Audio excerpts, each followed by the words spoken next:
I definitely wasn't really supported at first when I said that I wanted to go traveling by myself. 99% of people said the exact same thing. It's unsafe to travel in general. What if you're out of money? What if you get lost? What if someone attacks you and you're by yourself? What are you gonna do? Traveling alone as a female is the stupidest thing I could possibly do. A lot of people didn't actually understand why I wanted to go by myself. People just assumed that I couldn't find anybody to go with. I got a lot of like, you know, are you sure you don't want to get a proper job? Or are you sure you don't want to get a house? The answer to that was no. Some of my friends were like, yeah, you can do it, go, travel. Yeah, that's great, but don't you think that's really dangerous as a girl on your own? People told me that I would be the subject of sexual violence, assault, and even rape.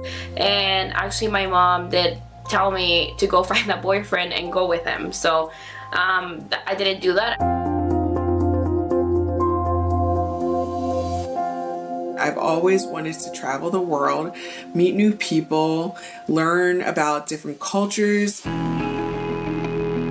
Ever since I was 12, it was the biggest dream of my life to go to New Zealand. I was watching travel vlogs and thinking, like, why can't I just do that? And I was like, this is what I want to do. Why am I watching someone else's dream become true? Why can't I have my dream become true? My friends and family just didn't have that same passion as me. So if I wanted to travel, I had to do it myself. A lot of people wanted to go, but they just either fell out last minute or they just couldn't afford it. If you're always waiting for your friends to be available, it just never happens. So you might as well just go on your own. It felt really liberating when I realized that I didn't have to wait around for someone else. I could just go.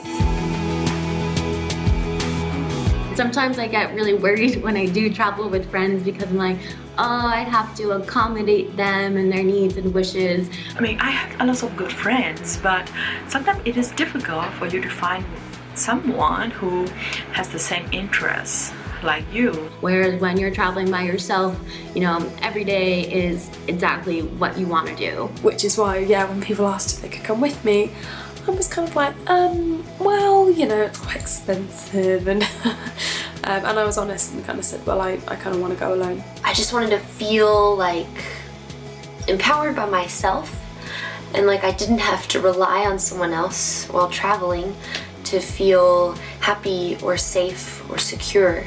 I just wanted to know that I was enough. Before setting off on my trips, I typically have a mixed bag of emotions or nerves.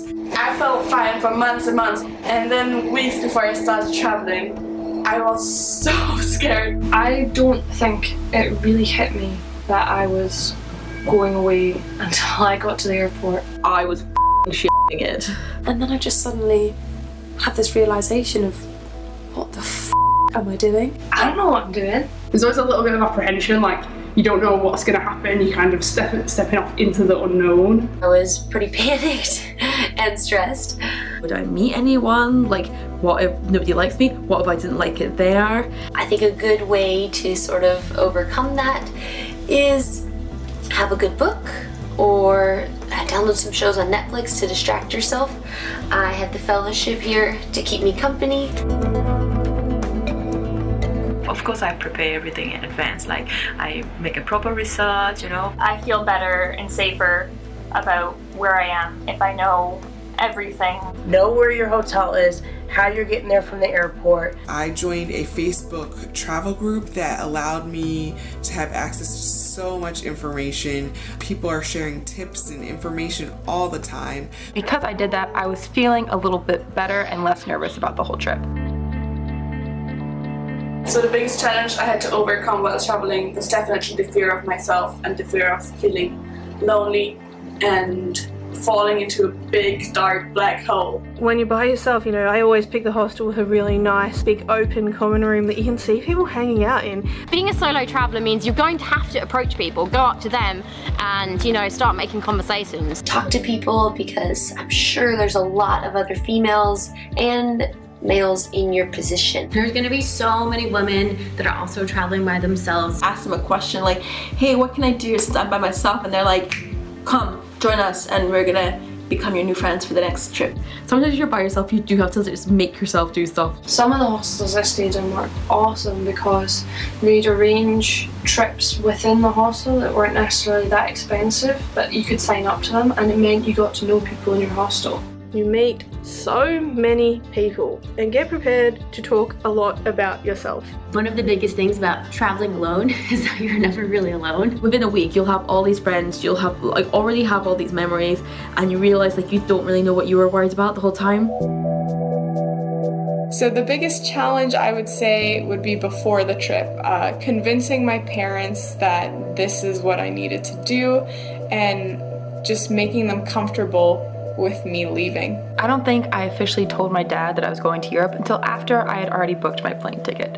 He was mostly nervous about the terrorist attacks that had been happening all over the world, including Europe. Media mainly portrays negative news. They take the one bad thing that happened in a country and they blow it up. But every single country that I went to where people were threatening me that it was so dangerous and I shouldn't be going there. Funny enough, people who had never been there themselves, they were completely wrong about that country. I didn't feel unsafe or threatened at any point of my travels. Not in Morocco, not in Cuba, not in Malaysia. I've done a lot of traveling in Latin America, Europe, the Middle East, and Sub-Saharan Africa. I've never had anything bad happen to me at the hands of other people while I've been traveling. Some of my friends were like, what if they rape you? What if they kill you? What if they rob you? The majority of rape occurs at the hands of people that you know. They're either your partners, your friends, acquaintances. It's much more rare that rape or sexual violence happens at the hands of complete strangers. Sexual assault and uncalled for sexual advances, and these are things that are typical to our lives. They are not atypical. And so to just assume that would be more likely to happen elsewhere is actually really unfounded. Going straight into Russia and kind of heading through middle Russia. I was on the Trans-Siberian, the slowest one you could get. I was in 3rd class. People asked me, are you married? And why would I say I'm married? I've never done that before. I said, no, I'm single. And we met a few men who caused us a little bit of trouble. They wouldn't leave us alone. It was the first time in my life that I'd ever been treated as a kind of second-class citizen for being a woman. I just kind of wish I'd stayed a little bit quieter at the beginning. The rest of my trip, Southeast Asia, everybody was lovely. I met some girls who used to wear some fake rings. I used to wear a ring, and it was more of like a security thing for myself. I've tried the wedding ring on the finger. It doesn't really work. They just want to know where he is. Yeah, I wonder too. The main advice I would give is just be sensible. Use common sense. If you're a female on your own, don't go out and get blind drunk so you don't know where you are. Don't go walking around at night in the dark. Just the normal things that you wouldn't do in your hometown, don't do when you're traveling. Taking care of your safety is a part of being a woman, doesn't matter where you are.